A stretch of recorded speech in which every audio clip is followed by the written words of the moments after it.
Nang mamatay ang nanay ni Trina, kinupkup na siya ng tiyahin niya. Buong akala niya, minamahal siya ng mga ito at tinuturing na isang tunay na anak. Bilang ganti sa pagkupkop sa kanya, siya ang kumakatawang kasambahay na ginagawa ang lahat ng iuutos sa kanya.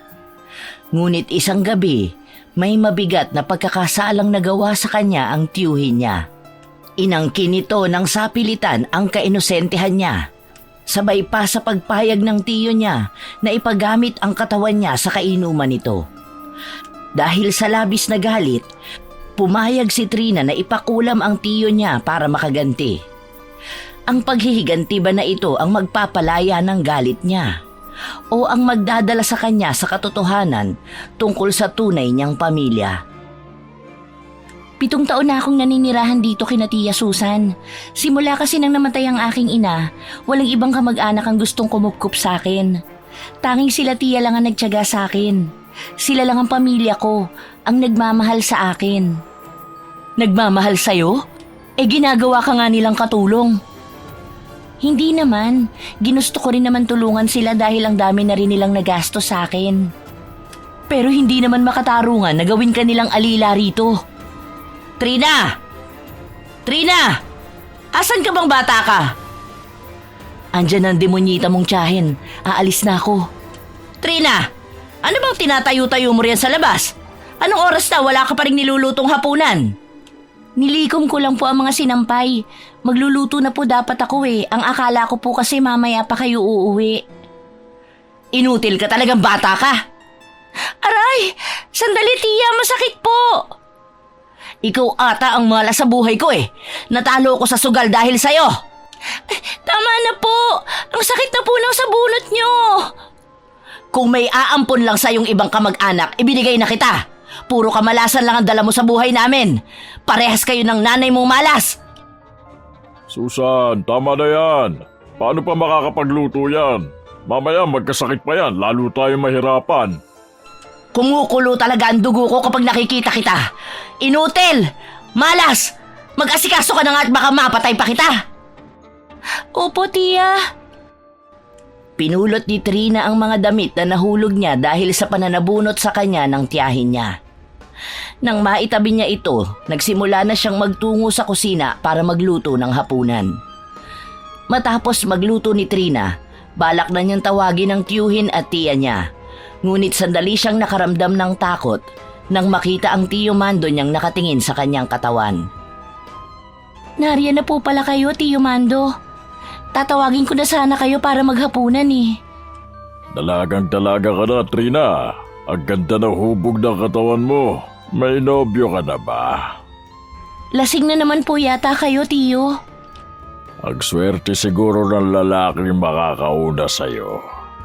Ano po bang sinasabi niyo? Tatawagin ko na lang po si Tia Susan para po makakain na tayo. Tia Susan! Tia Susan, kakain na po tayo! Nag-uusap pa tayo, Trina. Hindi na po kasi maganda lumalabas sa bibig niyo. Bakit? Hindi ba pwedeng humahanga lang sa'yo? Ang ganda mo kaya. Ang ganda pa ng katawan mo. Ano pong ginagawa niyo, Tiyo? Amoy alak po kayo. Trina, luto na ba ang hapunan? Kanina pa ako nagugutom. Opo, Tia. Nakahanda na po ang hapunan. Salamat po at nandito na kayo. Tatawagin ko na po sana kayo eh. Mamaya ka sa akin. Nandito ka na pala, Mando. Nakitagay lang ako kila Pare Berto. Umuwi na rin ako para makakain. Para sabay-sabay tayong maghapunan. Nakahain na po lahat. Mamaya na lang po ako kakain. Kailangan ko pa pong ayusin ang mga damit. Magtutupi pa po ako. Mamaya na yan. Kumain ka na at baka nagugutom ka na rin. Umupo ka na riyan bago pa magbago ang isip ko at pagkaing baboy pa ang ipakain ko sa'yo. Sige po. Oo nga pala, aalis ako mamaya at baka bukas na ako ng umaga makauwi. Ayoko may mga kalat dito sa bahay, ha? Saan po kayo pupunta? Babawiin ko ang mga natalo ko dahil sa kamalasan mong dala. Baka umagahin kami sa sugalan. Ayoko umuwi na wala man lang makain dito. Baka malagas ko lang yung buhok mo. Maiiwan po ako rito?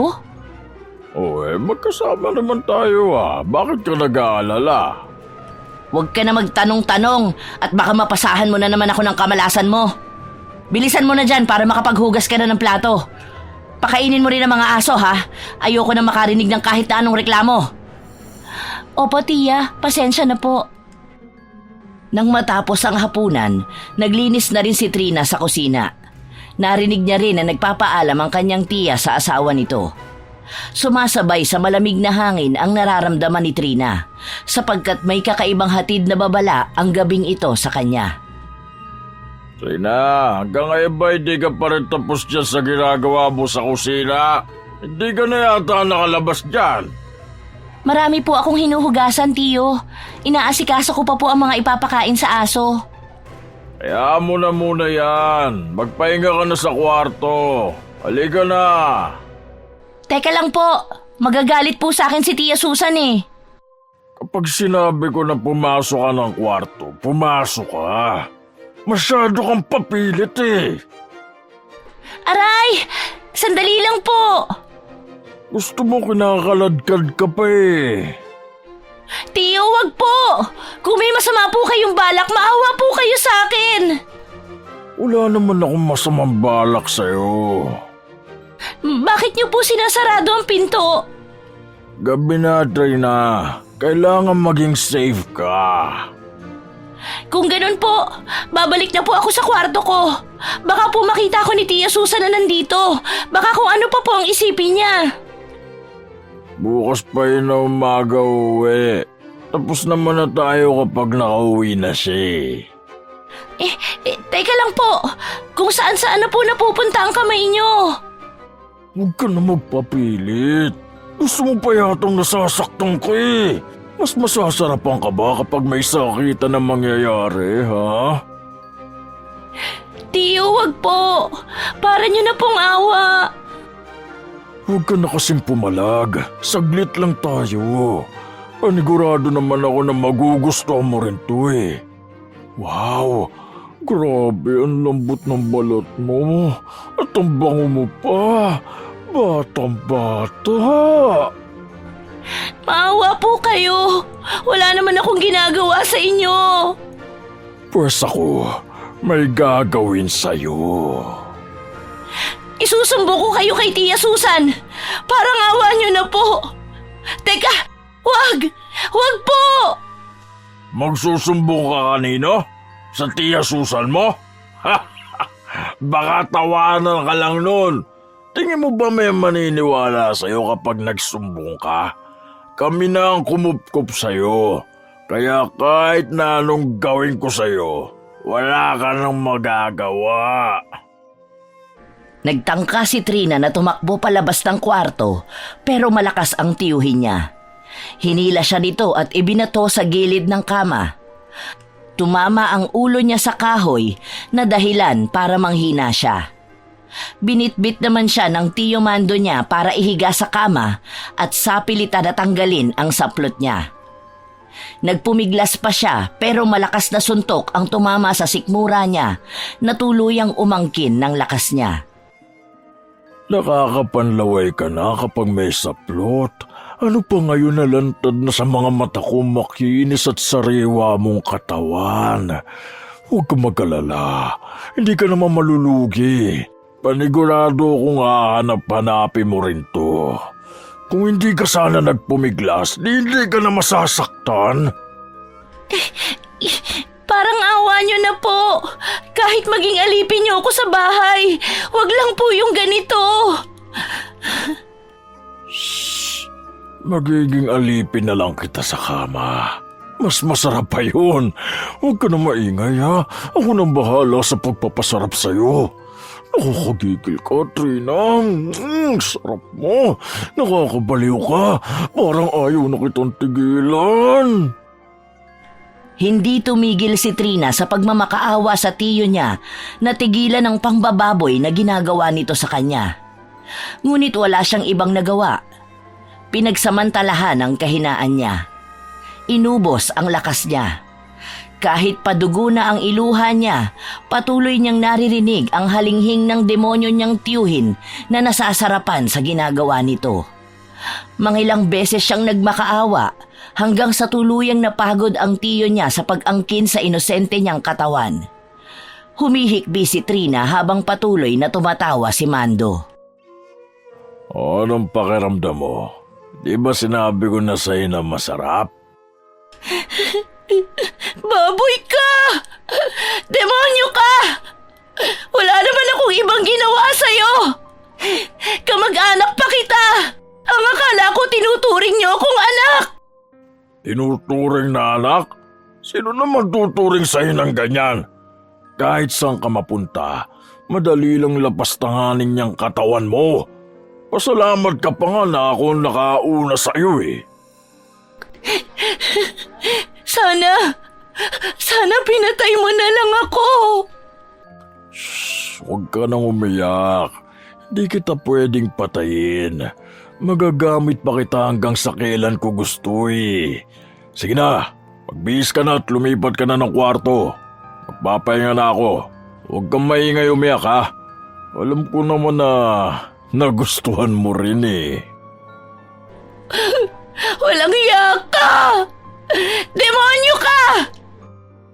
Dahil sa panghihina ni Trina, nakalabas siya ng kwarto na nadadapa-dapa pa.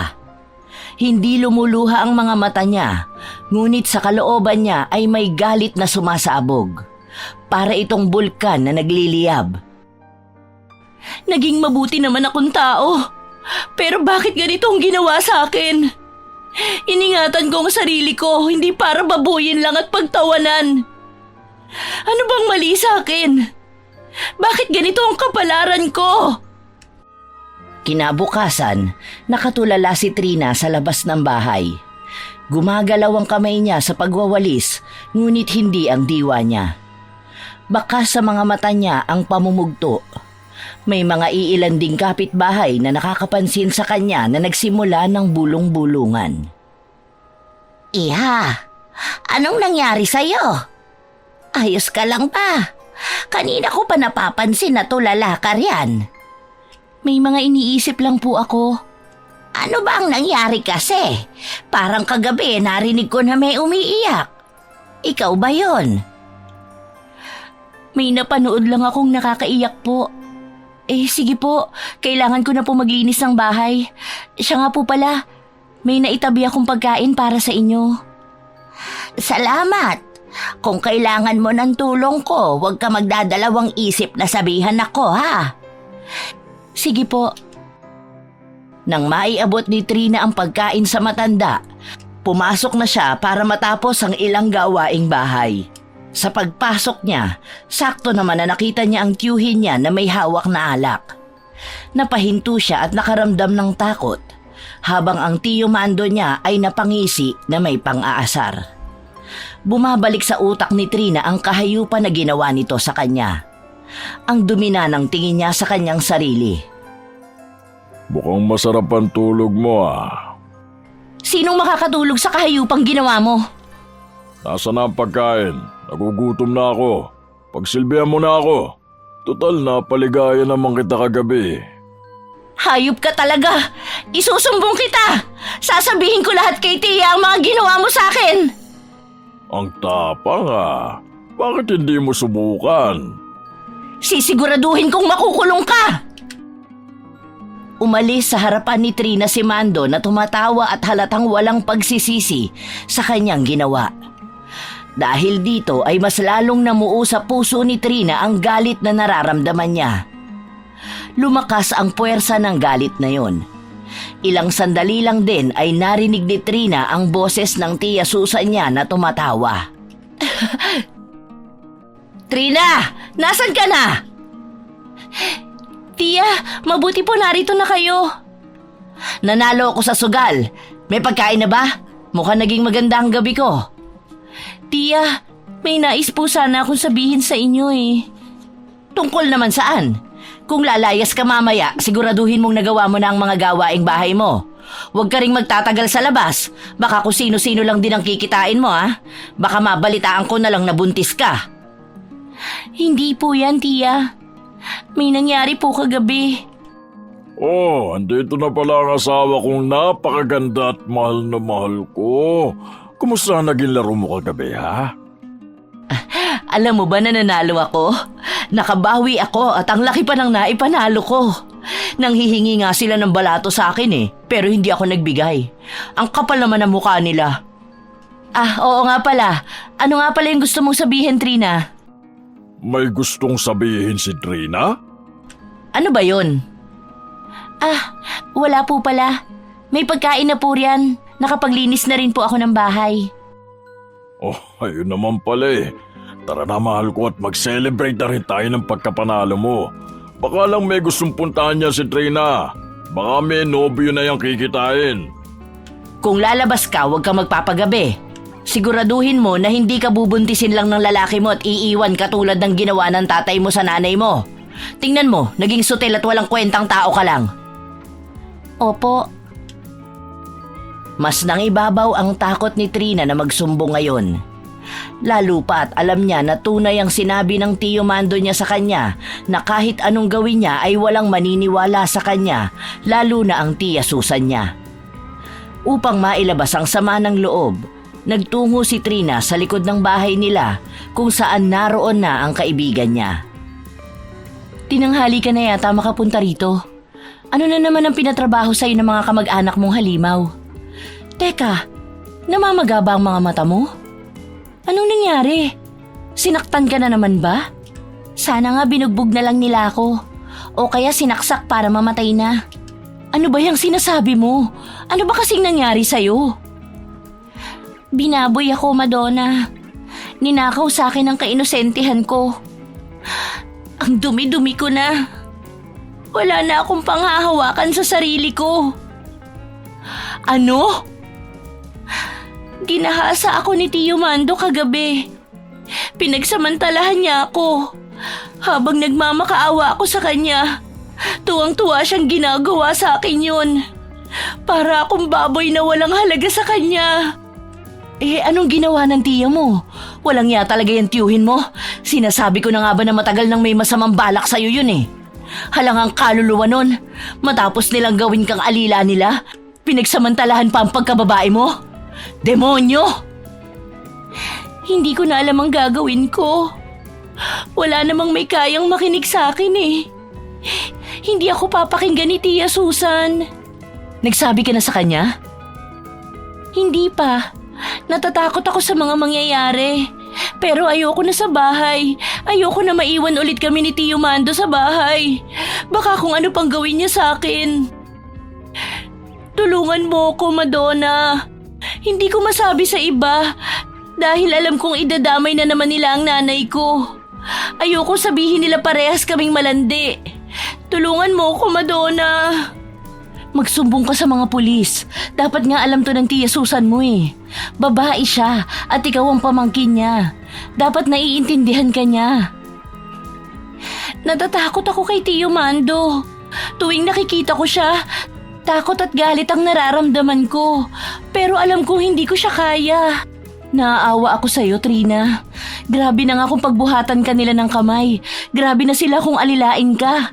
Ni hindi ka na nga nila pinag-aral Tapos ngayon bababuyin ka lang ng hinayupak na lalaki na yon. Dapat sa kanya pinaparusahan. Hindi sapat sa kanya na mamatay lang agad. Dapat bawat minuto ng buhay niya nararamdaman niya ang galit. Dapat damahin niya ang sakit na ginawa niya sa'yo. Pinapakulam dapat siya. Ayoko. Natatakot ako sa maaaring mangyari sa kanya. Gusto ko ng hustisya pero hindi ganyan. Masama ang pangungulam. Malaki ang magiging epekto nito sa kaluluwa naming dalawa. Naaawa ka pa sa hayop na yun? Siya ba naawa sa'yo nung nagmamakaawa ka sa kanya? Siya ba nakaramdam ng awa sa'yo nung nakikita kanyang umiiyak? Hindi ko alam, Madonna. Natatakot ako. Susubukan ko munang kausapin si Tia Susan para kung matutulungan niya ako na magsumbong sa pulis. Pag-isipan mong mabuti, Trina. Mas makukuha mo ang kailangan mong hustisya kapag pinakulam mo siya. Mas madadamo pa ang paghihiganti mo. Hindi ko alam. Naguguluhan na ako. Ang gusto ko lang makuha ang hustisya at ang makalayo na sa kanya.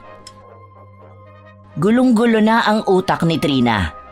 Takot siya sa mga bagay na may kinalaman sa kulam dahil iniisip niyang mapapahamak din maging ang kanyang kaluluwa kung ito ang gagawin niya. Ang nais na muna niyang gawin ngayon ay ang sabihin sa tiya niya ang totoo. Kailangan niyang harapin ang takot niya sa lapastangan niyang tiyuhin. Malapit na maghapon nang umuwi si Trina. Ang naabutan niya lang sa bahay ay ang tiyahin niya. Kaya naglakas siya ng loob para kausapin ito.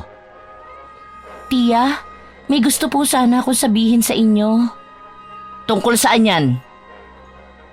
Tungkol po kay Tiyo Mando. Tungkol sa akin? Ano naman ang tungkol sa akin, Trina? Tiyo Mando? Oh, bakit para namang gulat na gulat ka riyan? Ano bang sasabihin mo? Bakit nadawit pa ang pangalan ng Tiyo Mando mo?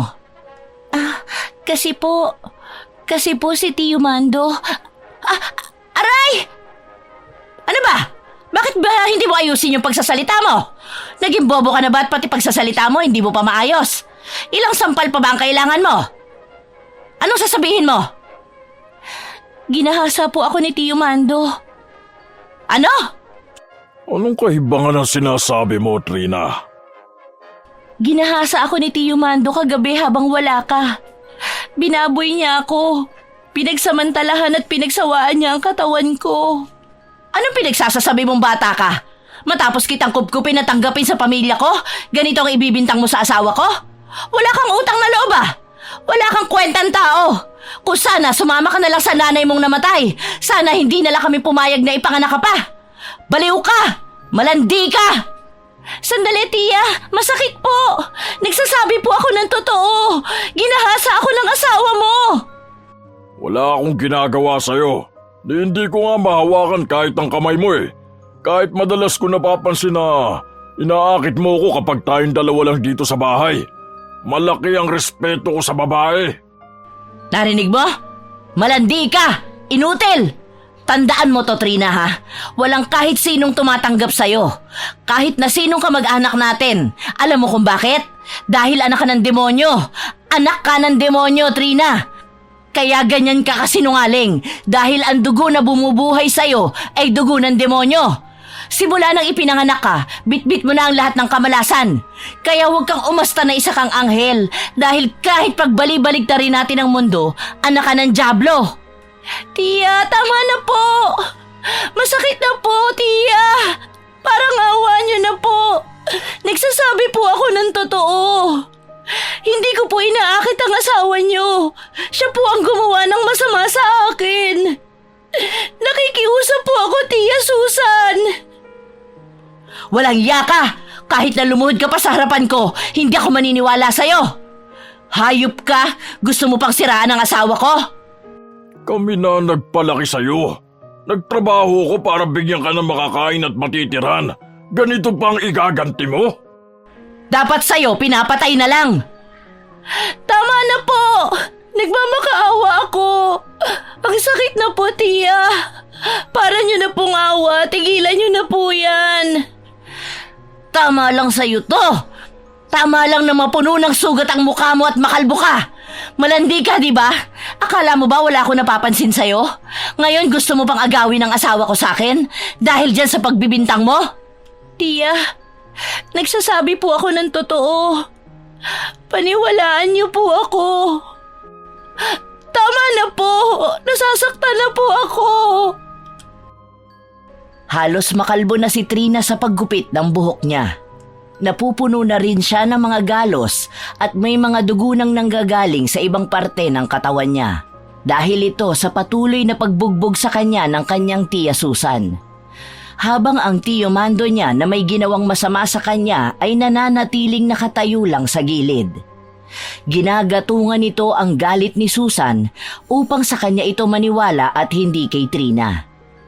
Masasakit na salita ang natanggap ni Trina habang kumikirot din ang puso niya sa sakit at katotohanan na hindi nga siya kayang paniwalaan ng tiyahin niya. Nang tila masiyahan na si Susan sa pangmamaltrato sa kanya, pinalabas siya nito kasama ang mga aso. Ayan ang bagay sa'yo! Diyan ka sa labas matulog kasama ang mga asong kagaya mo! Dapat nga doon ka sa babuyan dahil wala ka rin naman pinagkaiba sa kanila. Tama na yan, mahal ko. Hayaan mo na si Trina dyan. Siguro naman magtatanda na yan. At hindi na magsasabi ng mga kasinungalingan na alam naman natin na hindi mo rin naman papakinggan. Iniwan nila si Trina na duguan at patuloy na umiiyak. Awa na lamang sa sarili ang tanging nararamdaman ni Trina sa mga oras na ito.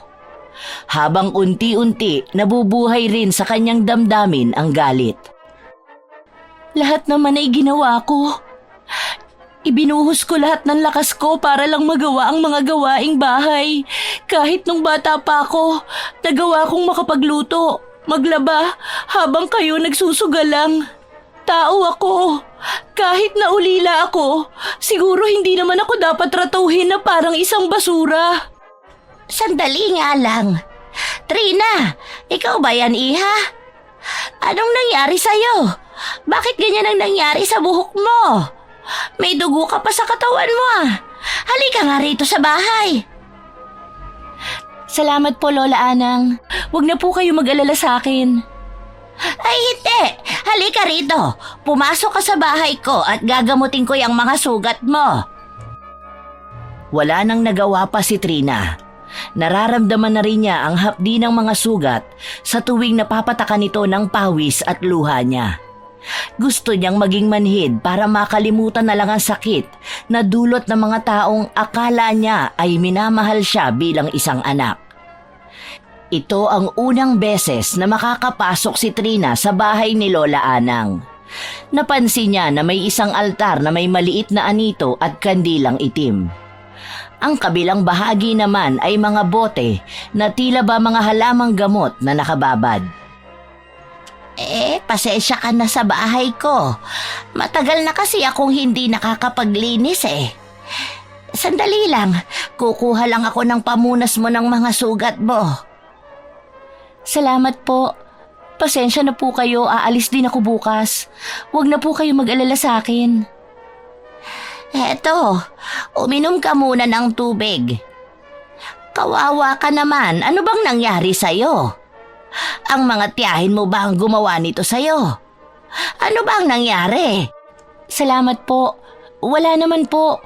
May hindi lang po magandang nangyari kaya nagalit si Tia Susan. Nagalit?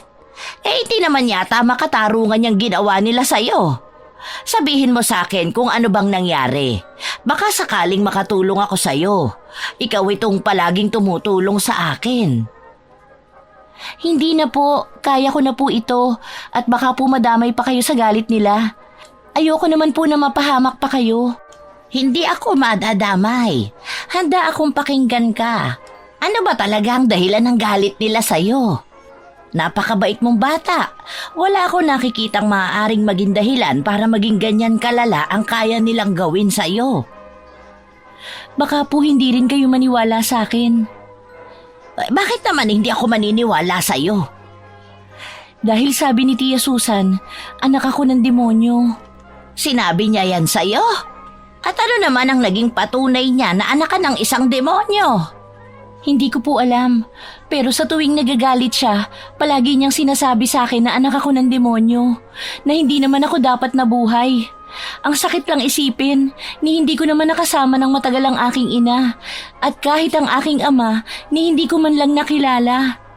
Sila lang ang tumayong mga kamag-anak ko. Pero bakit parang araw-araw kailangan nila ipamukha sa akin na dapat sa impyerno ako nakatira? Masama po ba akong tao? Masama bang tao ang tatay ko?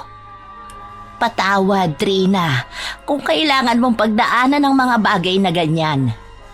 Wala kang kasalanan sa mga nangyari sa nakaraan ng pamilya mo at wala kang dapat na pagbayaran. Alam mo kung sino ang dapat na magbayad? Ang Tia Susan at Tio Mando mo dahil ginagawa nila sa'yo yan. Dahil sinasamantala nila ang kabaitan mo. Dapat sa kanila pinaparusahan. Walang naniniwala sa akin. Binugbog ako ni Tia Susan dahil ayaw niyang maniwalang ginahasa ako ng asawa niya. Ako pa ang sinisi niya sa lahat, na parang ginusto kong magkaganito ako. Huwag ka nang umiyak, iha. Hindi ka dapat nagmamakaawa na kampihan ka ng kahit na sino. Dapat sila ang magmakaawa sa kapatawaran mo. Matuto kang magbigay ng tamang hustisya para sa'yo. Ano pong ibig niyong sabihin? Ipakita mo sa kanila kung sino ang anak ng demonyo na tinutukoy nila. Ipakilala mo sa kanila kung sino siya. Hindi po kita maintindihan. Kailangang mabigyan mo sila ng leksyon. Kailangan mong ipadama sa kanila ang nararamdaman mo. Tuturuan kitang makuha ang hustisya na hanap mo. Hanggang sa walang kahit na sino ang pwedeng umapi sa'yo. Natatakot po ako sa pinapahiwatig ninyo. Tanggapin mo lang ang itim na kapangyarihan na ibibigay ko sa'yo. Tanggapin mo lang ang kapalaran mo, iha. Pasensya na po kayo, Lola Anang. Hindi ko po tatanggapin yan. Kahit na ilang beses nyo pang ialok sa akin yan. Tinanggihan ko na po kayo ng maraming beses. Hindi ko po gustong maging masamang tao. Hindi ka magiging masamang tao. Gagantihan mo lang ang mga taong gumagawa ng masama sa'yo. Wala kang kakampi sa kahit saan ka magpunta.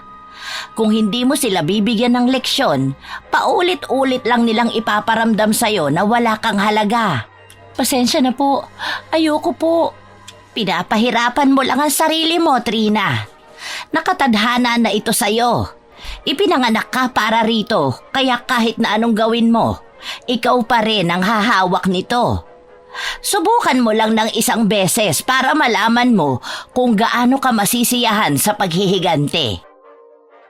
Kinaumagahan, pinabalik si Trina ng tiyahin niya sa loob ng bahay.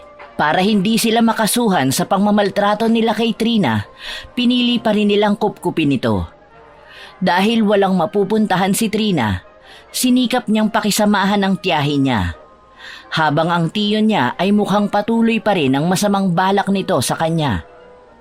Matapos ang tanghalian, ang mag-asawa ay nasa loob ng kanilang kwarto, habang si Trina ay naglilinis ng kusina. Diyos ko po! Mando! Anong nangyayari sa'yo? Trina, halika rito! Bilisan mo! Ano pong nangyayari, tiya? Kumuha ka nga ng tubig! Bilisan mo! Mando! Anong nangyayari sa'yo? Bakit bigla ka na lang nagsusuka at may mga buhay na uod pa? Tiya, heto na po. Ano pong nangyayari kay Tiyo Mando? Bakit po may mga insektong lumalabas sa bibig niya? Pati yung suka niya kulay berde. Hindi ko alam. Diyos ko, ano ba to? Asawa ko, anong nangyayari sa'yo? Tulong! Tulungan niyo kami! Ano pang tinatayo-tayo mo dyan, Trina? Humingi ka ng tulong, nanghihina na ang asawa ko.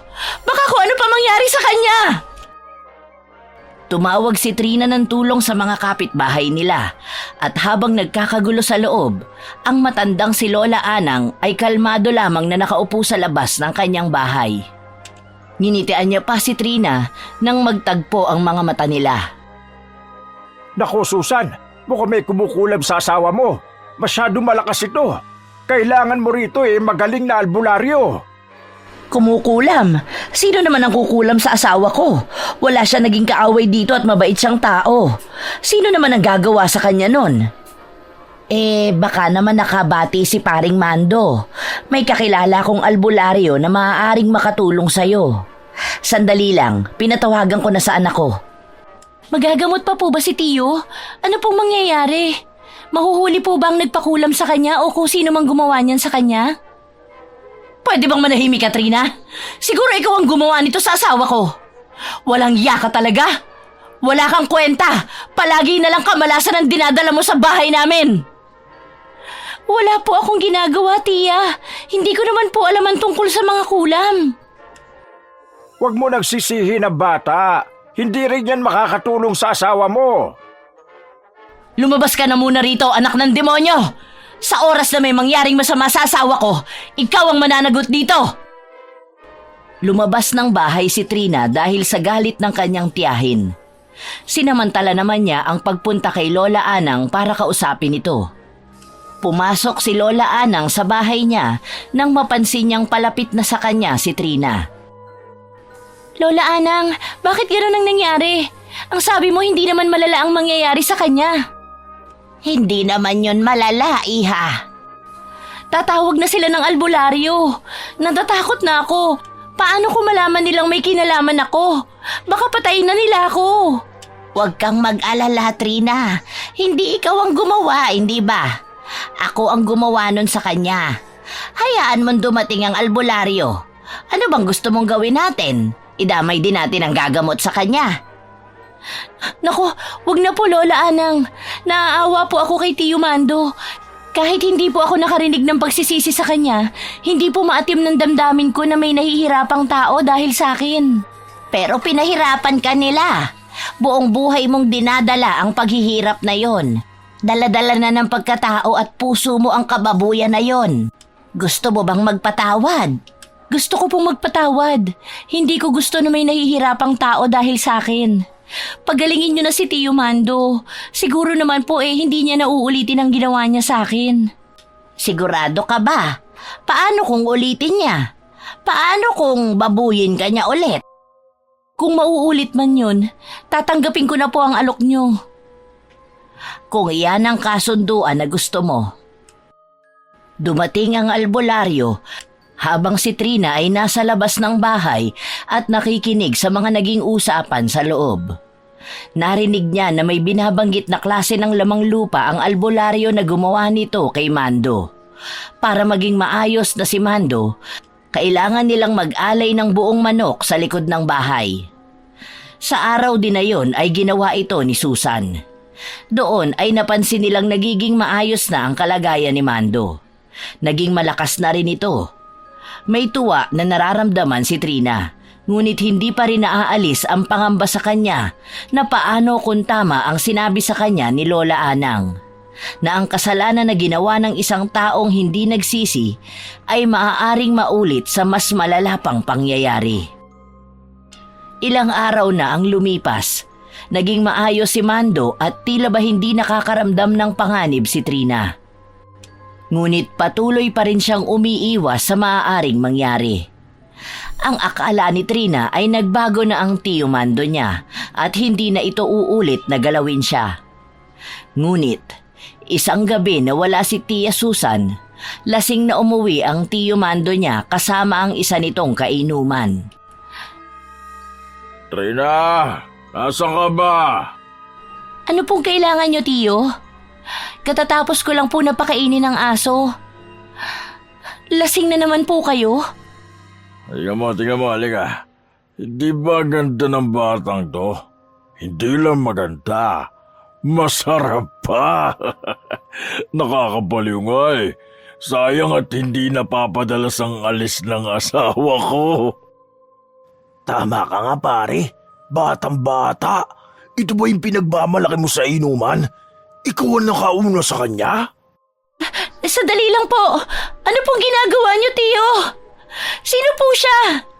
Sandali, bitiwan niyo po ako. Maawa na po kayo sa akin. Pumapalag naman pala pare. Akala ko pa naman magandang regalo ngayong birthday ko to. Manahimik ka na kasi. Umapalag ka na naman eh. Sige na pare, buhatin mo na yan papasok sa kwarto. Susunod ako pagtapos mo. Dahil ikaw ang may kaarawan ngayon, ikaw muna ang magpakasawa. Tio, wag po. Nakikiusap po ako sa inyo. Hindi po ako parang baboy na ipapagamit niyo lang ng ganito. Akala ko nagbago na kayo. Akala ko pa naman naging mabuting tao na kayo. Parang awa niyo na po. Wag po. Katulad sa nauna, walang naging pakialam si Mando kay Trina. Naging mas malala pa ang nangyari sa kanya dahil ipinagamit pa siya nito sa kaibigan ng Tio Mando niya. Sa loob ng kwarto, walang humpay ang naging iyak ni Trina. 2 lalaki ang lumapastangan sa kanya ng gabing ito. Walang awa at naging masaya pa ang mga ito na babuyin ang inosente niyang katawan. Kahit pa nagmamakaawa siya, walang naging tugon ang mga ito sa kanya. Para na ring nilusak ang kaluluwa niya. Sa mga sandaling nagpapakasarap ang 2 lalaki, ang mga mata ni Trina ay napuno ng galit. Sumisigaw ang kaluluwa niya ng hustisya. Nag-aalab na ang galit sa puso niya. Naging mabuti siyang tao. Nagpatawad at umaasa na may magbabago. Ngunit mas halang pa ang kaluluwa ng tiyuhin niya kaysa sa demonyong kinatatakutan ng lahat. Nang magsawa ang dalawa sa kanya, iniwan siya ng mga ito sa kama na walang lakas at tila lantang gulay.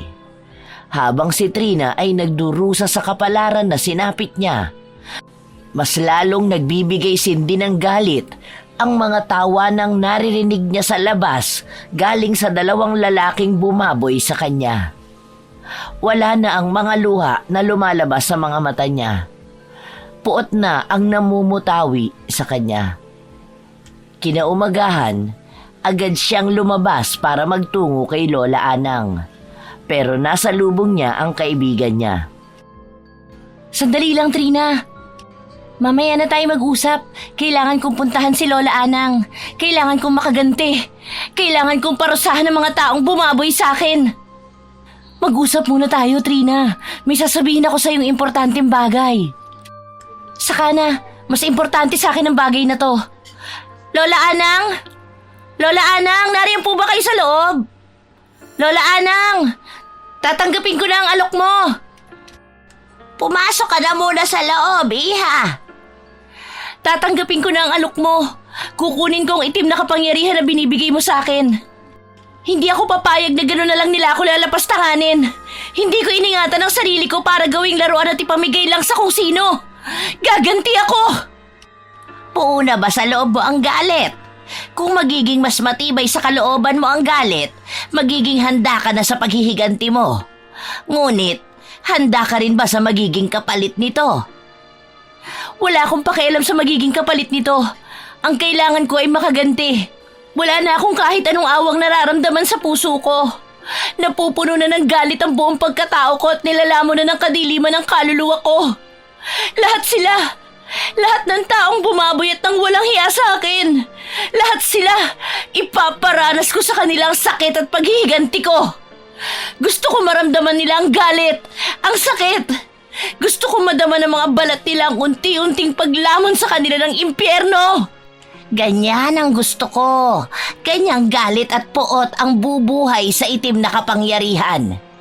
Hayaan mong lamunin ka ng galit hanggang sa ang galit na yan na lang ang bumubuhay sa'yo. Hayaan mong mag-alab ang galit na yan. Tutulungan kitang makaganti sa kanilang lahat. Gusto kong magsimula na. Anong mga dapat kong gawin? Kailangang alam mo kung ano ang gusto mong iparana sa kanila. Dapat mas lalo mong maintindihan ang galit na nararamdaman mo para maging mas epektibo ito. Marami kang pagdaraanan sa mga oras na angkinin mo na ang itim na kapangyarihan. Wala na akong pakialam. Gusto kong magdusa sila. Kung ganon, gagawin natin ang seremonya sa susunod na Huwebes. Ngunit, maaari mo nang simulan ang paghihiganti mo ngayon. Kailangan ng 3 kaluluwa ang iaalay mo bago dumating ang araw ng pagsasali ng itim na kapangyarihan. Anong mangyayari kapag nakuha ko ng itim na kapangyarihan?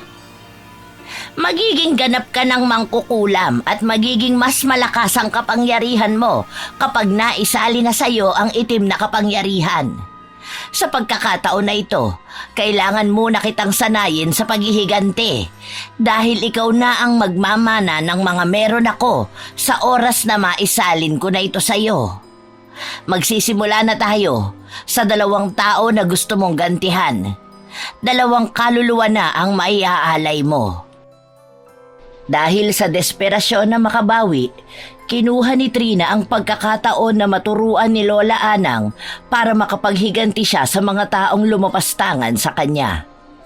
Binigyan ni Lola Anang ng 2 manika si Trina na siyang gagamitin niya. Kailangan niyang ritwala ng mga ito para maging mas epektibo ito. May gamit na naiwan ang 2 lalaki sa loob ng kwarto niya na malaking tulong sa kanya. Nang sumapit na ang gabi, nagsimula na si Trina na tahiin ang piraso ng tela na galing sa damit ng 2 lalaking lumapastangan sa kanya. Nang matahi niya ito, inuna niyang dinasalan ang manika kung saan naroon ang gamit ni Berto. Sinunod lamang niya ang utos ni Lola Anang habang kinakabisado ang dasal na nakasulat sa itim na libro.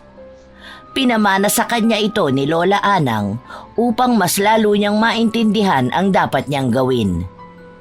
Matapos niyang magawa ang dasal, kinuha niya ang maliliit na bubog at isinuksok ito sa ulo ng manika. Matapos niya itong gawin ay itinago na niya ang manika sa ilalim ng kama. Kinaumagahan, Trina! Trina! Tanghali na! Ano bang hinihiga-higa mo dyan? Wala pang pagkain. Hindi ka pa nakabili ng bigas sa palengke. Ano ba naman tong bahay ang kalat-kalat pa? Bumangon ka nga dyang inutil ka. Palamunin ka na nga ang tamad mo ba? Sandali lang. Gising na ako. May ginawa lang ako. Aba, kailan ka pa natutong sumagot ng ganyan sa akin? Pasalamat ka at pagaling na yung mga sugat sa mukha mo. Kung hindi, dadagdagan ko pa yan lalo. Lumabas ka na, nagugutom na ako. Eto na po. Huwag kang kukupad-kupad. Malilintikan ka talaga sa akin. Lumabas si Trina ng bahay. Nakasalubong niya ulit si Madonna at nagpresenta ito na samahan na siyang bumili sa palengke. Habang naglalakad sila, nadaanan nila ang tumpok ng mga tao na tila may pinag-uusapan. Alam mo ba, kawawa si Berto. Narinig ko kagabi na walang humpay ang sigaw niya dahil pakiramdam niya raw may bubog na tumutusok sa buong katawan niya. Tapos, kanina lang may maliit na bubog na lumalabas sa balat niya, sumasabay sa pawis. Ay, siyang tunay pala ang bali-balita. Ano naman kaya ang nangyari sa kanya? Baka katulad yan ng kay Mando nung nakaraan. Hindi ba nakabati rin si Mando? Siguro, parehas na silang ginagabaan sa mga ginagawa nila. Tama lang naman din siguro sa kanila yon. Saka alam mo namang, ang dami na rin naaagrabyado niyang si Berto. Gaba na lang siguro talaga. May hindi ka ba sinasabi sa akin? Mag-usap naman tayo. Anong ginawa mo? Ginawa ko kung ano ang tamang gawin. Hindi ba ikaw rin naman ang nagsabi sa akin ito? Sinusunod ko lang. Ibig sabihin, ikaw ang kumulam kay Mang Mando? Paano mo nagawa? May tumulong sa akin. Sino naman? Kung ikaw ang kumulam kay Mang Mando, bakit parang nadadamay si Mang Berto? Dahil pareha silang hayop. Pareho nilang pinagsamantalahan ang kahinaan ko. Mga baboy sila. Wala silang awa. Kaya bakit ako maaawa sa kanila? Ngayon mo pa ako pipigilan? Sandali nga, hindi ko sinabing pipigilan kita. Tinatanong lang kita. Kanino mo nalaman yan? May nakausap ka ba? May tumutulong sa akin. Bakit hindi mo sinasabi sa akin? Paano kung napahamak ka? Alam mo bang maraming kaakibat ang ginagawa mo? Isang pagkakamali mo lang, lahat babalik sa'yo. Kapag may albularyo na mas magaling sa'yo o sa nagtuturo sa'yo, ikapapahamak mo yan. Oo, nando na ako na makakaganti ka, pero may tamang proseso sa ganyan. Pwede ba, Madonna? Kaya ko na ang sarili ko. Hindi na ako ang Trina na nakilala mo. Hindi na ako magkakaroon ng awa o magdadalawang isip. Sa'yo ko unang narinig to, at para makaganti sa mga hayop na yon, kahit pagbenta ng kaluluwa ko sa demonyo, gagawin ko. Kaya ko to at alam ko ang ginagawa ko. Naririnig mo ba ang sarili mo, Trina? Nagsisimula ka palang nilalamon ka na ng kasamaan. Oo, inaamin ko na sa akin nagsimula ito. Galit na galit ako sa kanila. At sinabi kong dapat sa kanila, damahin nila yung sakit hanggang sa mamatay sila. Pero hindi sa paraan na ginagawa mo ngayon. Ikaw na ang nakasanla dito. Kaluluwa mo ang ipinapalit mo. Hindi na kita maintindihan, Madonna. Hindi ko alam kung kakampi kita o hindi. Huwag mo akong pakialaman dahil wala kang alam sa nangyayari sa akin. Ibigay mo sa akin ang mga ibinigay niya sa'yo. Tumigil ka na, Madonna. Ibibigay ko sa'yo ang gusto mo kapag natapos na ako sa kanilang lahat. Kapag naialay ko na ang kaluluwa nila. Makakamtam ko rin ang hustisya. Iniwan ni Trina ang kaibigan niya. Wala na siyang handang pakinggan sa mga panahon na ito. Tila ba nasakop na ng kadiliman ang kanyang pagkatao. Ang alam lang niya, kailangan niyang higitan pa ang sakit na ibinigay sa kanya ng mga taong nanakit sa kanya. Sa oras na magawa niya ito, alam niyang magiging matapang na siyang ipagtanggol ang sarili niya sa mga taong mananakit sa kanya. Ngayon na nararamdaman mo na ang sakit, oras na siguro para isagad pa natin to. Kailangan mong maramdaman ang pagmamakaawa na walang kahit na sinong tao ang handang damayan ka. Para malaman mo kung anong demonyo ang binuhay ninyo. At ikaw, Mando, tingnan natin kung kakayanin mo ang mga gagawin ko sa'yo. Damahin mo ang galit ko. Kahit dugo pa ang iluha mo, wala nang kapatawaran sa mga sakit na dinulot ninyo. Kinaumagahan, maagang nagising si Trina para magluto ng almusal. Naabutan niya ang tiyo Lando niya na nakaupo sa sofa at mukhang may iniinda ito. Ang tiyahin naman niya ay hindi mapakali sa pag-aalala. Lumapit si Trina na may dalang tubig, ngunit may ngisi sa labi niya. Uminom muna kayo ng tubig, Tia Susan. Parang kanina pa po kayo hindi mapakali. Paanong hindi ako mapapakali? Hindi kami nakatulog kagabi. Bakit po? Ano po bang nangyari? May maingay po ba? Paano itong tiyo mo? Ang daming masakit sa kanya kagabi. Hindi ko na nga alam kung anong nangyayari sa kanya eh. Ang sabi niya parang humihiwalay ang balat niya sa laman niya. Tapos bigla na lang sumasakit ang mata niya na parang mahuhulog. Hindi ko na alam. Ngayon hindi siya makatayo dahil tuwing lalakad siya, parang may pako na nakabaon sa paanan niya. Sinubukan niyo na po ba na magpatingin sa doktor? Galing na kami kanina, pero wala naman silang makita. Sige na, maglinis ka na ng bahay. Kapag hindi pa naging maayos hanggang mamaya, baka magpatawag na lang ulit ako ng albularyo. Iwasan mo nga, Trina, na magpunta sa likod ng bahay. Baka mamaya may nababati ka doon at nadadamay kami. Hindi naman na po ako nagpupunta doon. Pero sige po, para gumaling na rin ng tuluyan si Tio Mando. Para naman magawa na niya ulit ang mga gusto niyang gawin. Nagpatuloy ang araw na parang walang ginawa si Trina. Nang malapit na ang hapon, sinimulan ulit ni Trina ang ritual sa loob ng kwarto niya. Inuunti-unti niyang nilalagyan ng mga matatalim na bagay ang dalawang manika. Para sa ganitong paraan ay maging dahan-dahan din ang sakit na maramdaman ng mga taong gumawa ng masama sa kanya. Ilang sandali pa, narinig niya ang pagtawag sa kanya ni Susan. Kaya agad niyang naitago sa ilalim ang manika. Trina! Trina! Halika nga rito sandali! Ano po yun, Tia?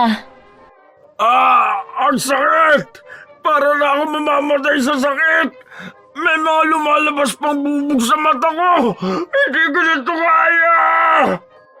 Bantayan mo ang tiyo mo. Susunduin ko lang ang albularyo. Bilisan mo, mahal! Dahil ko pa ang pinapatay ng paulit-ulit! Sandali lang. Aalis na ako. Sige po, Tia. Ako na pong bahala rito. Sige po, umalis na po kayo. Babantayan ko si Tio. Babantayan ko kung paano siya magdusa. Ang sakit! Hindi ko na kaya! Ano ba nangyayari sa akin? Anong nangyayari sa'yo? Nangyayari na sa'yo ang pagbalik ng kasamaan mo. Masakit ba, Tio? Ninanamnam mo na ba ang kuko ng demonyo na bumabaon sa balat mo? Kinakaskas ba nito ang bawat laman mo? Sariwang nilalamo ng uod ang buong katawan mo? Masarap, hindi ba? Anong ginawa mo sa akin, anak ka ng demonyo ka? Sinasabi ko na nga bang ikaw may pakana nito sa akin eh! Wala na akong pakialam kung anak ako ng dyablo o ako na mismo ang dyablo na yun. Ang gusto ko lang, mas lalo mong maramdaman kung anong sakit ang pinaranas mo sa akin.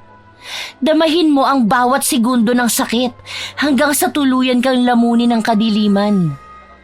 Hintayin mo na lang ako sa impyerno, Tio Mando. Hindi ko na kaya sakit na ito, Trina! Parang awa mo na! Hirap na ako! Itigil mo na to! Hindi! Naririnig mo ba ang sarili mo? Naririnig mo ba yung pagmamakaawa na yan? Ang sigaw na yan? Ang mga luha na yan? Hindi ba't mas una mong nakita sa akin yan? Pero anong ginawa mo? Naging masaya ka palalo. Sa mga hiyaw ko at pakiusap ko, naging musika pa yun sa tenga mo. Ganyan kahayop yun, Tiyo Mando. Ganyan kalala. Kaya ang mga tuwa na nakikita mo sa akin ngayon, ganito rin ang tuwa na nararamdaman mo noon, hindi ba? Hindi ko na kaya! Ang sakit na! Napaatras si Trina matapos na unti-unting napunit ang balat ni Mando. Umalingasaw ang masangsang na amoy ng nabubulok na laman.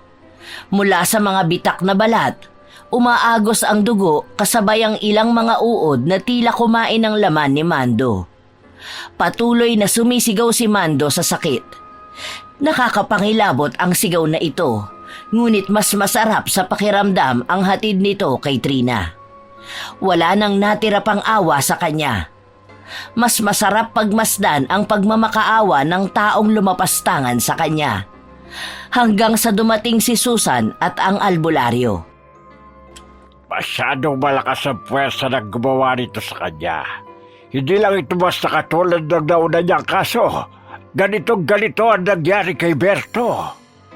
Diyos ko po, ano bang nangyayari? Nagamot mo ba si Berto? Hindi na. Hindi ko sila kayang pagsabaying dalawa. Base sa nakikita ko, iisang tao ang gumawa sa kanila nito. Ang kapangyarihan niya para mangulam ay para bang biyasa na siya masyado. Hindi ito gawa ng baguhan. Anong dapat nating gawin? Mabait ang asawa ko. Alam kong wala siyang ibang naaagrabyado. Wala nga siyang nakakaaway eh. Bakit naman ganito pa? Bakit kami pinaparusahan ng ganito? Ang asawa niyo lang ang makakasagot niyan, Mrs. Susubukan ko pa rin siyang gamutin. Pero hindi ko masisigurado. Lalo pa sa puwersa na ito. Masyadong malakas ang galit. Patayin mo na lang ako! Hindi ko na kaya ang sakit! Hindi na gaanong makapagsalita si Mando. Lalo lang din siyang nahihirapan dahil kinakain siya ng buhay ng mga uod sa laman niya. Nagsimula na rin ang albularyo na gamutin si Mando. Mukhang napapansin ni Trina na magaling ang albularyong ito at alam niya na sa oras na matalo siya, babalik sa kanya ang mga ginawa niya. Hindi maaaring matalo siya. Nakuha na niya ang isang kaluluwa. Namatay na si Berto at ngayon unti-unti na ring nilalamon ng impyerno ang tiyuhin niya. Ang kailangan niya ay mapigilan ang albularyo. Nagmamadaling bumalik si Trina sa kwarto niya para kunin ang mga manika, ngunit nagulat siya na wala ito roon. Ang unang pumasok sa utak niya ay ang kaibigan niyang si Madonna. Kaya lumabas siya para hanapin si Madonna, ngunit hindi niya ito nakita. Hindi maaaring masira ang plano ko. Ito na ang huling pagkakataon ko para makaganti. Nagmamadaling nagtungo si Trina sa bahay ni Lola Anang para sabihin ang tungkol sa mga manikang nawawala, maging ang librong itim na ibinigay sa kanya nito. Ngunit laking gulat niya nang makita niya doon si Madonna. May pagtatalo sa pagitan ng dalawa. Madonna, anong ginagawa mo rito? Nasaan ang manika? Ibalik mo sa akin yan. Hindi maaaring hindi ako makapaghiganti. Hahayaan kitang maghiganti, pero hindi ko hahayaan na tuluyan kang magpasakop sa kadiliman. Bakit ba hindi mo hayaan si Trina na gawin ang gusto niya? Kung ito naman talaga ang kapalaran na para sa kanya. Sa oras na maisalin sa kanya ang itim na kapangyarihan, wala nang kahit na sino ang kayang umapi sa kanya. Hindi na niya kailangan umiyak. Kapalaran niya? Hindi ito ang kapalaran na para sa kanya. Marami siyang pinagdaanan sa buhay niya at parehas tayong nakasubaybay doon. Pero hindi ito ang gusto ng mga magulang niya. Hindi namatay ang nanay niya para rito. Anong ibig mo sabihin, Madonna? Anong pinagsasasabi niyo? Hindi ko kayo maintindihan. Kunin mo sa kanya ang manika, Trina. Huwag kang makinig sa mga sasabihin niya. Kailangan mong tuluyang makuha ang kaluluwa ni Mando. Gusto mo bang matalo ka ng albularyo na yon dahil lang sa tinuturing mong kaibigan na hindi ka naman kayang intindihin? Hindi ako papayag. Ako ang tatapos nito, hindi si Trina! Ano bang nangyayari? Magkakilala kayo? Kilala niyo ako? Kilala niyo ang mga magulang ko? Katulad lang din siya ng lahat ng nanakit sa'yo, Trina. Ayaw kang maging masaya ni Madonna dahil natatakot siyang mas mahigitan mo pa kung ano ang kaya niya. Mas makikinig ka pa sa kanya, Trina. Ako ang mas nakakakilala sa'yo. Kaya ako na ang tatapos nito. Hindi maaaring maging kapalaran mo ang kapalaran namin. Ginagamit ka lang na matandang to. Ginagamit niya ang kahinaan mo para lang makuha ang huling kaluluwa. At ito ay ang kaluluwa mo, Trina. Huwag kang pumayag. Bawiin mo na sa kanya ang manika. Simulan mo nang tapusin, Trina. Hindi ba't gusto mong makaganti sa kanilang lahat? Bakit ka makikinig sa isang tao na sarili lang niya ang iniisip niya? Tandaan mo, Trina, nagsimula ka na. Huwag mo hayaang iba ang tumapos dahil sa oras na matalo ka, hanggang sa huli ikaw lang din ang kawawa. Habang masaya sila pagkaligtas nila, nagdurusa ka sa parusa na kapalit nito. Naguguluhan na si Trina sa desisyon na gagawin. 2 tao ang paulit-ulit na nagsasalita sa tabi niya. Hindi na nito alam kung may dapat siyang pakinggan o kung sino ba sa kanila ang tama. Nagtatalo sina Madonna at Lola Anang na para bang kilala siya ng mga ito at ang pinagbulan niya. Habang nagdedesisyon si Trina sa kung sino ang papakinggan niya, nakaramdam siya ng sakit sa kanyang balat na parang inuukit hanggang sa kanyang laman. Ang sakit! Anong nangyayari sa'yo? Trina, ayos ka lang ba? Masakit! Parang humihiwalay ang balat ko! Ito na nga ba ang sinasabi ko? Hindi ka sana nakialam, Madonna. Kung hinayaan mo siyang gawin ang dapat niyang gawin, hindi na magkakaroon ng problema. Ito na, Trina. Simulan mo nang tapusin bago ka pa maunahan. Bago pa maibalik sa'yo ang ginawa mo sa kanila. Hindi ko na kaya, Lola Anang! Ang sakit! Inabot ni Lola Anang ang inagaw niyang manika kay Madonna. Matapos nito ay nagmadali siyang buksan ang lahat ng kandilang itim sa loob ng bahay. Habang si Madonna ay nakatayo lang. Gusto man niyang pigilan ng kaibigan, hindi na niya ito magagawa pa. Ang magagawa na lang niya ay ipakita kay Trina kung ano ba ang tamang gawin at sabihin sa kanya ang tunay na pinanggagalingan ng kakayahan niyang ito. Nagsimula na si Trina na mag-usal ng ritual. Kahit na nahihirapan siya ay ginawa niya ito. Hanggang sa unti-unti ring nawawala ang sakit at alam niyang nananalo na siya. Ilang sandali pa, namatay ang lahat ng kandila at nabalot ng kadiliman ng paligid. Parang nasa loob ng usok si Trina. May mga boses siyang naririnig hanggang sa nakikita ni Trina ang albularyo sa usok na nasa harapan niya. Sino ka at anong tunay na pakay mo kaya mo ito ginagawa? Gusto ko maparusahan siya. Gusto kong pagdusahan niya ang kawalang yaang ginawa niya sa akin at ang mga pagtitiis na ginawa ko para sa kanila. Alam mo ba na malaki ang maaaring magibalik sa'yo ng ginagawa mong ito? Kahit pa isanla ko ang kaluluwa ko, maibalik ko lang ng paunti-unti ang sakit na binigay niya sa akin. Hindi ako magkakaganito kung naging mabuti sila sa akin. Naiintindihan kita. Gusto kitang makausap. Hindi mo na ako mapipilit pa dahil alam kong ililigtas mo siya at sa akin mo ibabalik ang lahat ng ito at mas doble pa. Ako ang sinaktan. Ako ang binaboy. Pero bakit hanggang sa uli ako ang may kasalanan? Anong ginawa niya sa'yo para humantong sa ganito? Binaboy niya ako. Binaboy nila ako habang nagmamakaawa ako sa kanila. Habang sumisigaw ako ng hustisya, naging masaya sila. Wala akong ibang hangad kundi ang mahalin at ituring na isang pamilya. Pero anong ginawa nila? Anong ginawa niya? Hindi ba't para akong basura sa paningin nila? Kaya mas damahin nila ang ganti at galit ko. Sama-sama kaming magkita sa impyerno! Tama na yan, Trina. Itigil mo na yan. Hindi yan makakatulong sa'yo. Kahit kailan walang mabuting mangyayari sa galit na pinapairal mo sa puso mo. Hayaan mo nga kung tumapos niyan. Huwag ka nang sumunod sa yapak ng pamilya natin.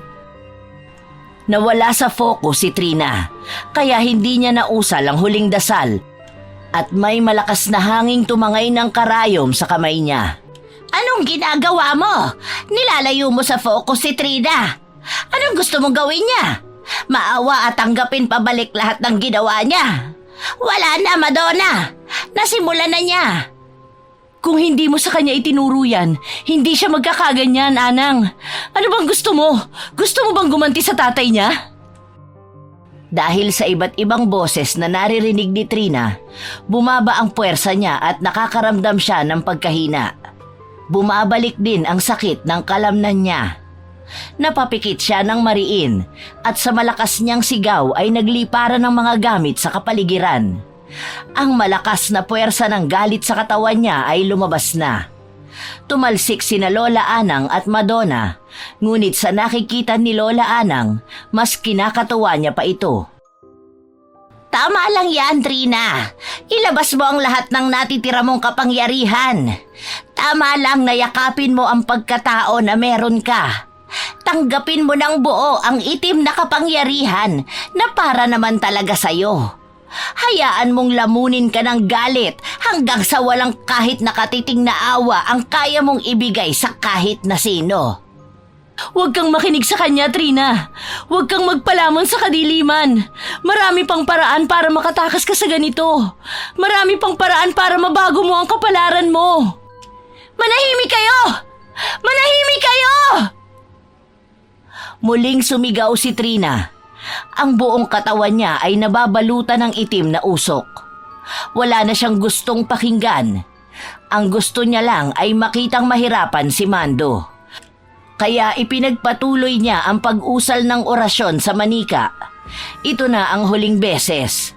Mas lalong nakakaramdam ng sakit si Mando na dahilan para ang sigaw at hinagpis niya ay marinig ni Trina.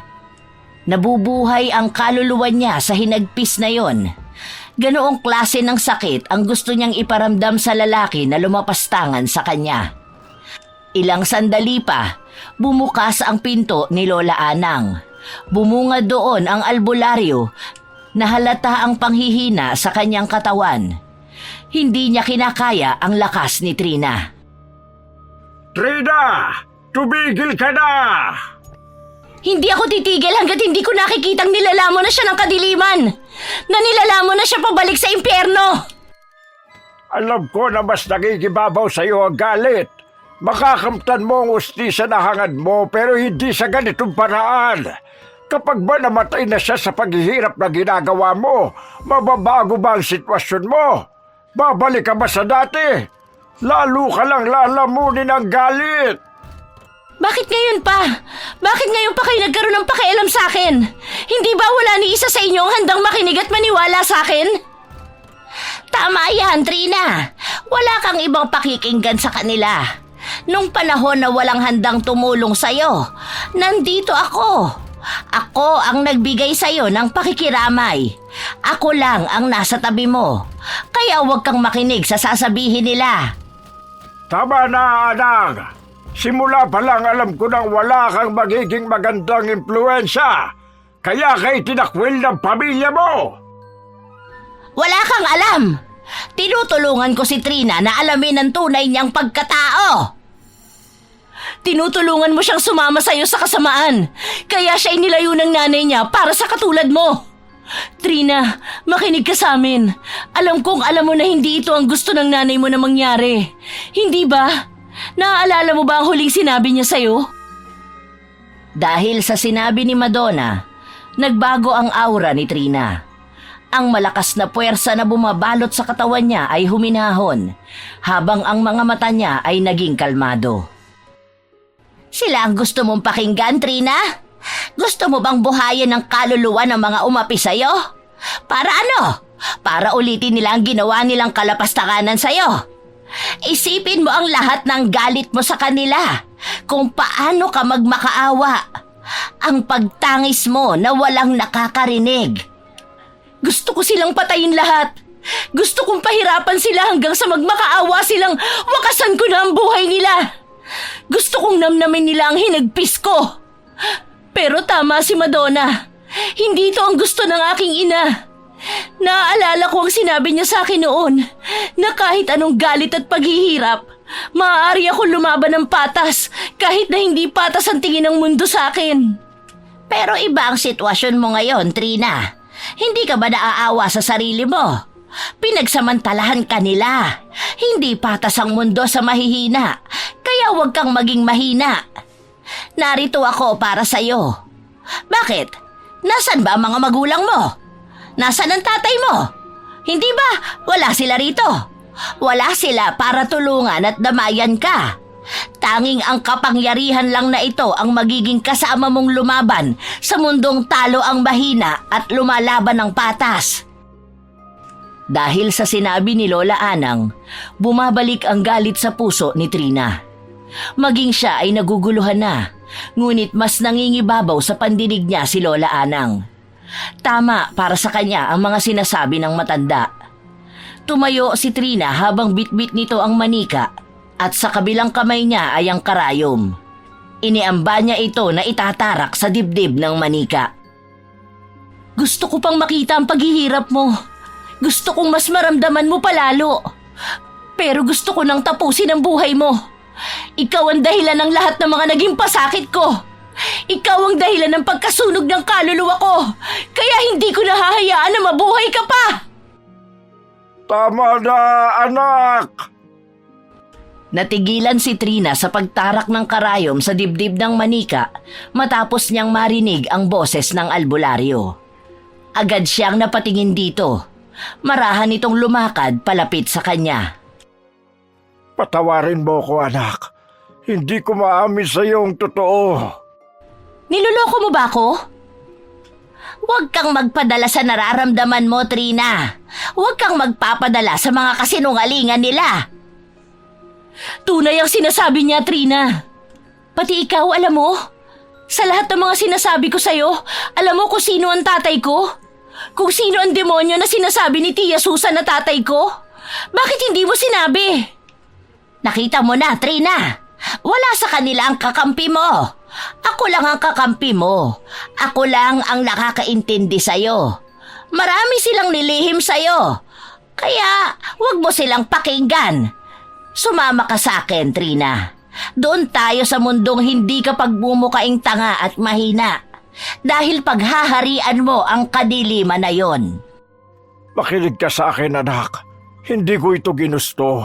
Hindi ko alam kung paano ko sasabihin sa iyo dahil nangako ako sa nanay mo na hindi ako magpapakilala sa iyo.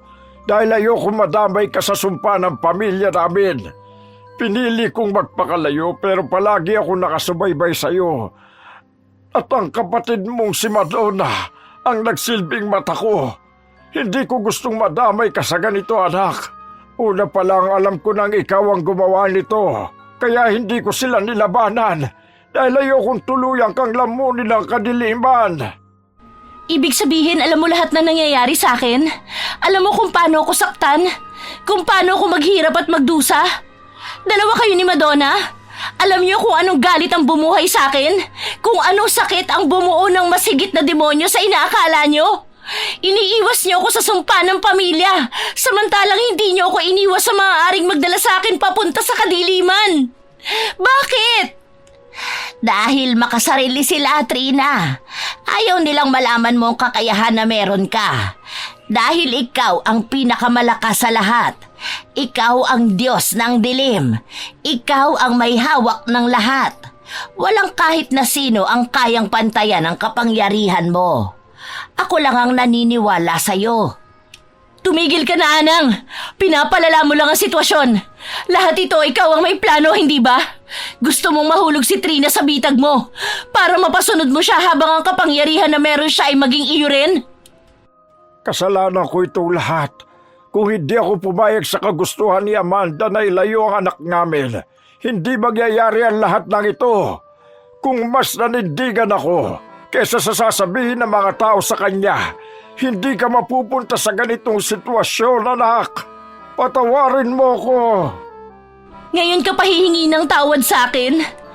Alam mo bang buong buhay ko, sinasabi nilang demonyo ang tatay ko? Na balang araw magiging kagaya niya ako. Nung una hindi ko yun maintindihan, hanggang sa naging kagaya mo nga ako. Iniwan mo ko sa mga taong halangang bituka. Hindi mo ako inilayo sa kadiliman. Hinayaan mo kung tuklasin ang kapayapaan sa kadiliman at punuin ng galit ang pagkatao ko. Hindi mo na ako mapipigilan. Wala na sa inyo ang makakapigil sa akin. Pinili ko na ito at handa na akong tanggapin ang kapangyarihan na ibinigay sa akin ni Lola Anang. Papatayin ko si Tio Mando. Matapos nun, isusunod ko si Tia Susan hanggang sa lahat ng taong nanakit sa akin ay mahihirapan hanggang sa huling hininga nila. Tama lang ang ginagawa mo, Trina. Yakapin mo ang kapangyarihan ng dilim. Yakapin mo ang kapalaran mong walang kamatayan. Dahil sa labis na galit na nararamdaman ni Trina sa kanyang puso, muling lumakas ang puwersa ng kapaligiran habang lumalabas ang hangin ay siya ring dilim ng kalangitan. Umuusal na ng ritual si Trina. Sinasabayan nito ni Lola Anang upang kasabay din ito ay maisali na kay Trina ang itim na kapangyarihan. Sa oras na maisali na kay Trina ang kapangyarihang ito, siya na ang magiging Diyos ng kadiliman at lahat ng naisi niya ay sasang-ayon na sa kanya. Kahit na pinipilit ni Madonna na pigilan si Trina, hindi siya nakikinig sa mga ito. Ang nasa utak na lamang ni Trina ay ang gumanti. Dahil tama naman si Lola Anang, wala sa kanila ang nakikinig sa kanya. Kung hindi niya pinili ang kadiliman, wala naman sa kanila ang tatanggap sa kanya. Sa huling salita ng ritual na dapat ay simula na ng kamatayan ni Mando at pagsali ng itim na kapangyarihan, nakarinig ng sigaw si Trina. Trina! Trina, patawarin mo ako! Lumuluhod ako sa harapan mo ngayon at nagmamakaawa ng kapatawaran sa'yo. Ang dami kong nagawang mali. Ang dami kong sakit na ibinigay sa'yo. Patawarin mo ako at patawarin mo kami ng asawa ko.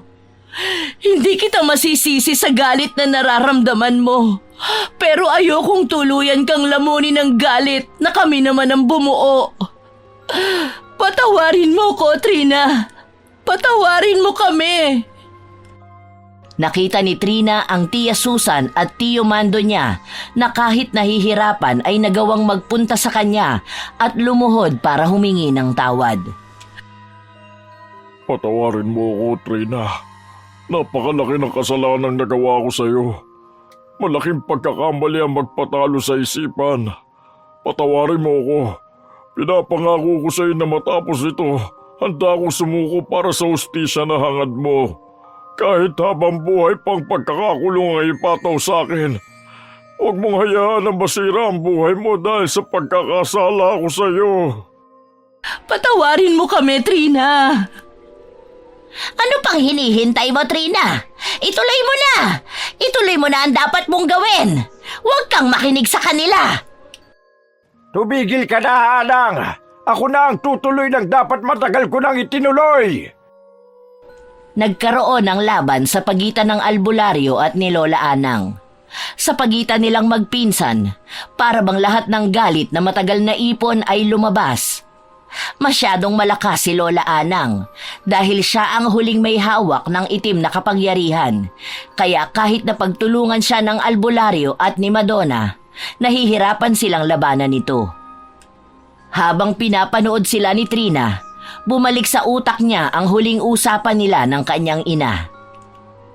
Kung ito man ang huling araw ko sa mundo, gusto kong malaman mong mahal na mahal kita, anak. Marami akong itinago sa iyo na alam kong matutuklasan mo paglaki mo. Tandaan mo na sa paligid natin, maraming dahilan para maging masama ka. Ipakikita sa iyo ng mundo ang lupit nito na maaaring magdala sa iyo sa kadiliman. Pero tatandaan mo, kahit madali ang maging masama, mas nananalo pa rin ang pusong mapagpatawad. Mas nananaig pa rin ang busilak na kalooban. Marami ka mang pagdaanan, palagi mong tatandaan na kahit kadiliman ang tingin mong tumatawag sa'yo, palagi mong hahanapin ang liwanag na gagabay sa'yo. Mahal kita. Kahit hindi ko na maipaparamdam yun sa'yo ng matagal na panahon. Hanapin mo kung sino ka talaga at kung ano ba ang tunay na para sa'yo.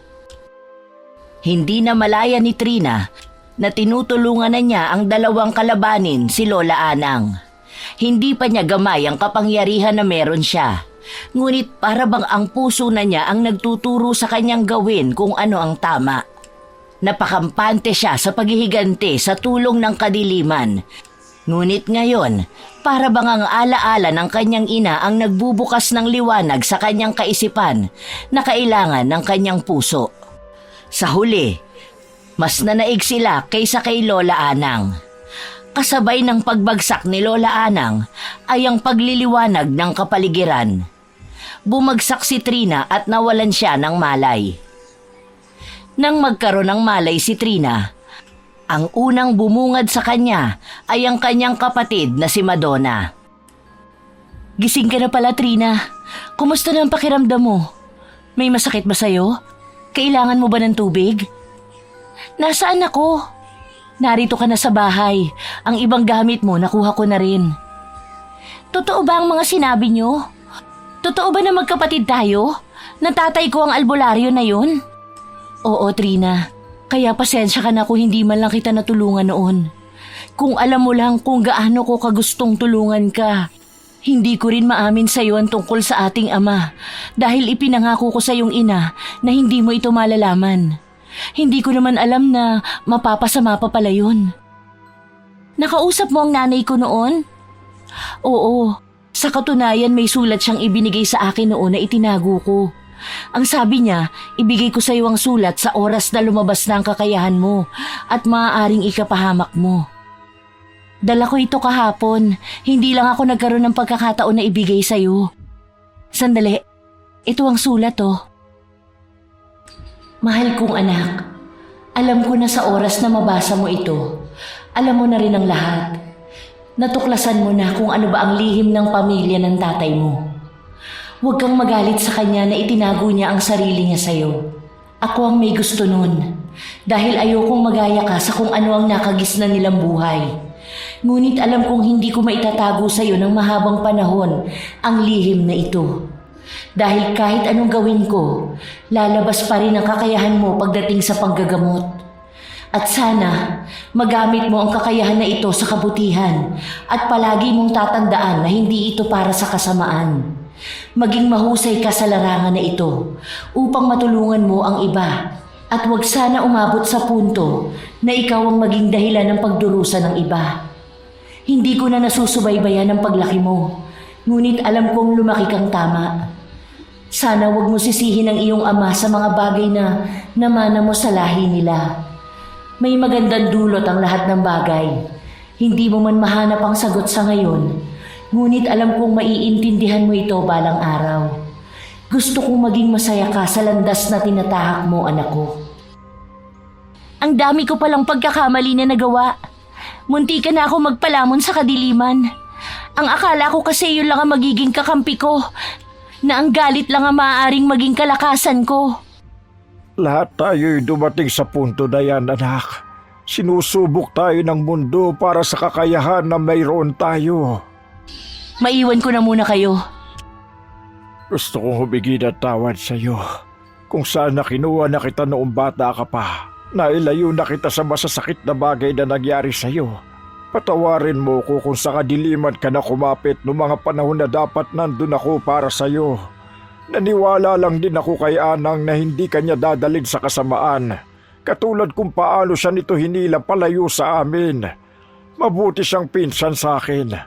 Pero sa kagustuhan niyang maging mas makapangyarihan, hinayaan niya ang kadiliman na sakupin siya nito. Bagay na akala ko'y mangyayari din sa iyo.